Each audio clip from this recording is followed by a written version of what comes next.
of the war. And so they learned to loan a lot of money to governments. He had 5 sons. He sent those sons throughout Europe, and they took over the different countries in Europe through their banking practices, and they took control of the European market that way. Now they also came in the United States and took over at a precise time in history. They took over and they created the Federal Reserve in 1913. When they created the Federal Reserve in 1913, they did a study to find out how many newspapers they had to own in order to control the media. And once they found that out, they went out and bought all these newspapers up. And so they learned to take over also the mass media. They own the movie industry, they own television industry, they own all the mass media,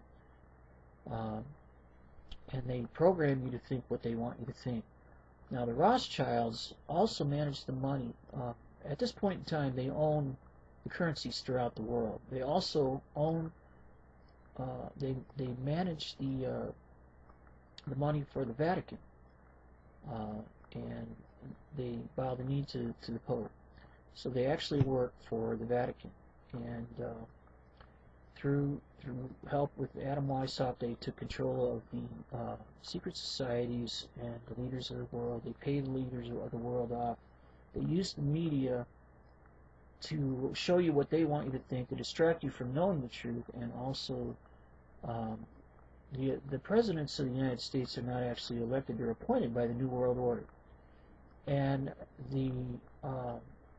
by using the media, they get you to think that there's an election, but what they're really trying to do is hype you up to support their cause, the person that they're going to put in charge. When Barack Obama was appointed president, we thought he was elected, but they needed someone who was going to legalize full-term abortion and to also stir up the Muslims to encourage them in their anti-American sentiments, and so Barack Obama happened to be that person. Now he actually went to a Roman Catholic school as he was growing up. He's involved in the secret societies and Roman Catholicism. Works for the Vatican. Remember when George Bush was going out and Barack Obama was coming in, they had meetings with the Pope, and so they work for the Vatican as well. Now, he was brought in this particular time because according to the Bible, when the 7-year agreement is made among all nations, in the middle of that 7 years, the abomination of desolation will be set up. Now, that means we have three.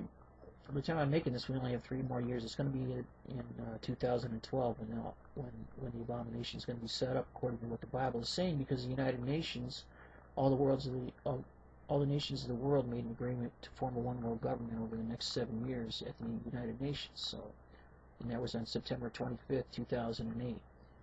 So we don't have a whole lot of time left here. But they control the media. I advise you stay away from the media because they're just trying to show you what they want you to think. They're trying to program attitudes in you. They're trying to program you to react in certain ways, and you need to know the truth. And so also let's move on to Satan. Satan wants to take control of Jerusalem because it's the throne of the Lord. And in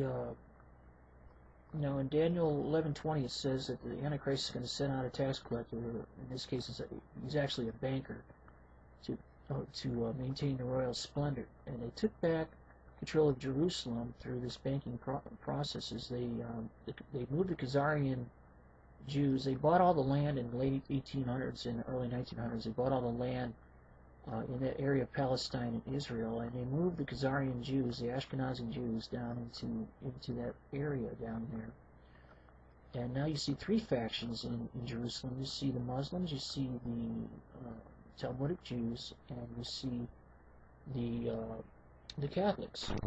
And all 3 were created and are run by the Vatican. So the Vatican actually owns all three factions, even though it looks like they're warring.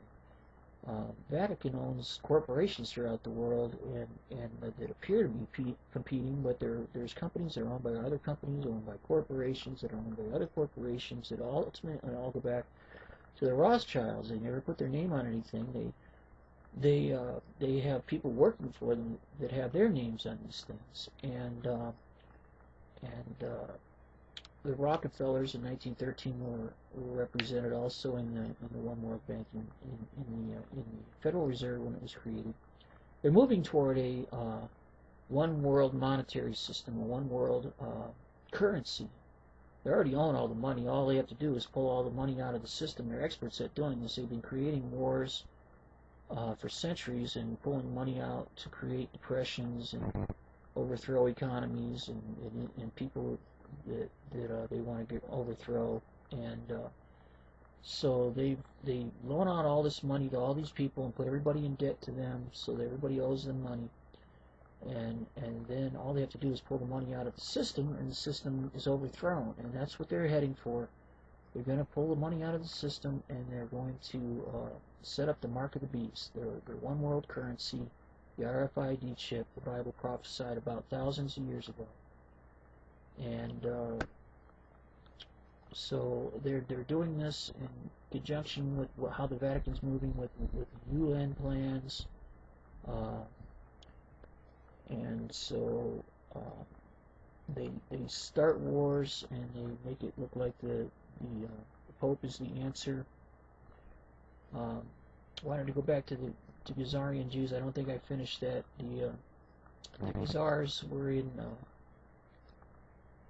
because of the Khazarian six-pointed star. That's why the six-pointed star is now on the flag of Israel, because that was a demonstration showing that the Vatican had once again taken control back of Jerusalem.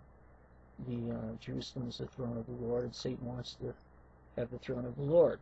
So, okay, I'm going to go ahead and stop here now, and look forward to seeing you in the next video, and we'll go into some more about these things. God bless you and have a good day.